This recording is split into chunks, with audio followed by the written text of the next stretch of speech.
Africa Enlightenment Center, Religious, Political, and Social Enlightenment.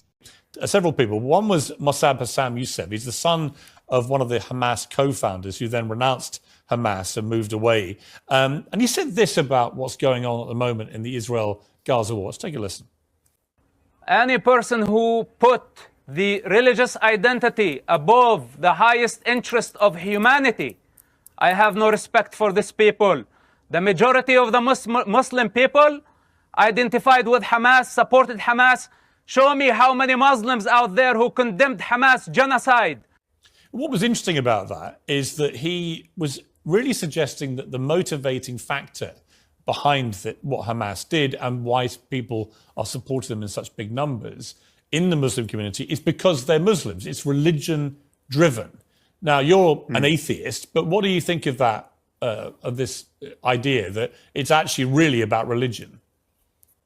Well, I'm going to agree with him. I think it's interesting to note that many of your listeners will doubt my ability to make the statements of a sort I'm now going to make, but they can't doubt that of him, right? I mean, he obviously knows whereof he speaks, right? You can't play the identity politics game with him and say that, you know, he doesn't understand the culture, he's the wrong skin color, he doesn't speak the language, et cetera, et cetera. So let's let's flag that particular qualm with what I'm going to say. What I'm going to say is it should just be obvious to everyone, which is that we have a vast number of people in the Muslim community worldwide, not just in the occupied territories or in Gaza, who are powerfully deranged by religious symbols and their religious identity, which is to say it is the most important thing to them, but more important even than the deaths of their own children, right? We're talking about a culture, again, I'm not talking about just Palestinians, I'm talking about the Muslim community worldwide in dozens of countries that has produced a seemingly unending supply of suicide bombers over the last 50 years, right? We're talking about societies where phenomenon that should be impossible are simply to be expected. I mean, literally like rigging children to explode. Just that, I mean, think of how deranging that is for an army or a police force or an NGO or anyone to have to imagine that a child isn't simply a child, but a child might, in fact, under certain circumstances, be a bomb, right? I mean, that is the situation we're in. We're talking about a society, and now I'm talking about the Gaza and the West Bank in particular, where in their schools, they teach 6-year-olds the love of martyrdom, the literal aspiration to die as a martyr, and the hatred of Jews. And many of these schools are UN funded, right? So this is a terrifying situation which the world has simply acquiesced to. I mean, the world on some level has simply accepted that there is a different standard held to the Muslim community, right? We all understand that you can stage a play making fun of Mormonism on Broadway and it can become the biggest musical in the United States, the Book of Mormon. But to stage such a play about Islam would be unthinkable, and to be unthinkable not because the First Amendment doesn't protect the freedom of speech with respect to Islam, it does, but that protection has been forfeited. It was forfeited long ago because of the tendency in the Muslim community to erupt with just psychopathic rage in response to what it perceives to be the desecration of religious symbols. And that should be intolerable to us. But it's, we have acquiesced to it. And the new norm is there are certain things you can't say about Islam. There are certain symbols you can't traduce.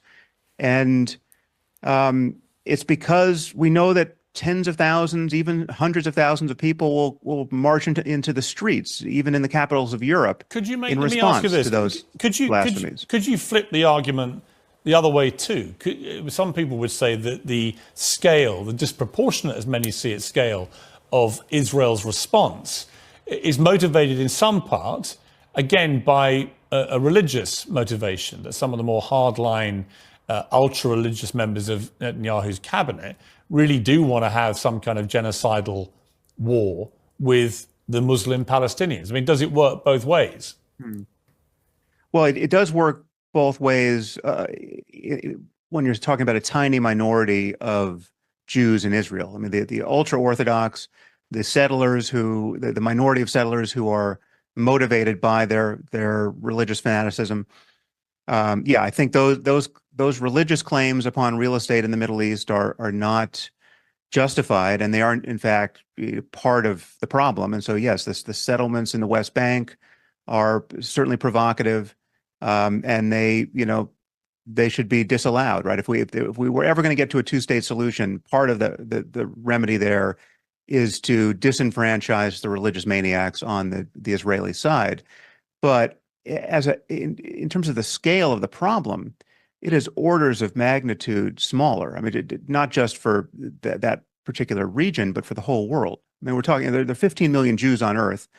Most of them are impressively secular. Most believe very little that would motivate a person to want to die for their religious identity. The real justification. Yeah, I just on that, I would just say, I just wonder whether you think that what is going on now in Gaza, the kind of obliteration of a lot of Gaza, the mass killing of civilians and so on, which Israel will justify by saying they're trying to get rid of a terror group. I understand the thinking, but the execution has been so increasingly indiscriminate that is there not a danger that it actually massively increases the radicalization problem rather than remove it?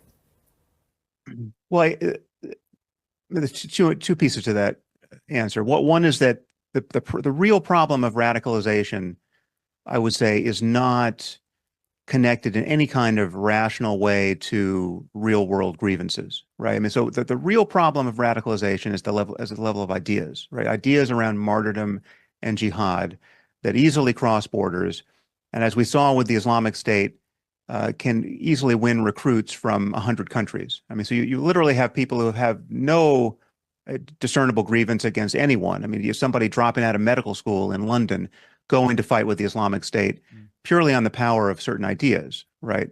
So that's a larger problem of jihadism and specific religious beliefs that are endemic to Islam, and that it is taboo to criticize. If you're a Muslim, you certainly risk your life and with charges of apostasy and blasphemy if you criticize these ideas. But specifically with Gaza, I mean, the killing of innocents in Gaza is an absolute tragedy, and it's very easy to understand why people seeing that imagery think that Israel is in the wrong for producing so many casualties. But they are fighting a terrorist organization, a jihadist organization, that is using its own civilian population as human shields. It has strategically embedded itself among civilians. It wears civilian clothing, right? It put its headquarters under a hospital. It prevents civilians from leaving to safer areas because it wants to produce carnage, because carnage is an advantage in this PR war against Israel. And frankly, these people sincerely believe in paradise. They think that good Muslims are going to go to paradise wherever they die, however they die. And so there is, in fact, no problem with this carnage, right? And that's the thing that is very difficult for secular people to get their heads around, that people actually believe these things. When members of Hamas chant, "We love death more than the Jews love life," that is a sincere expression of their worldview, right? It's not propaganda. It's not posturing. It is a confession of a psychological state of mind and of a worldview. And we doubt that at our peril, right? I mean, this is the issue. We're dealing with a suicidal death cult that doesn't care about its own civilian casualties. In fact, its own civilian casualties are an additional advantage for it.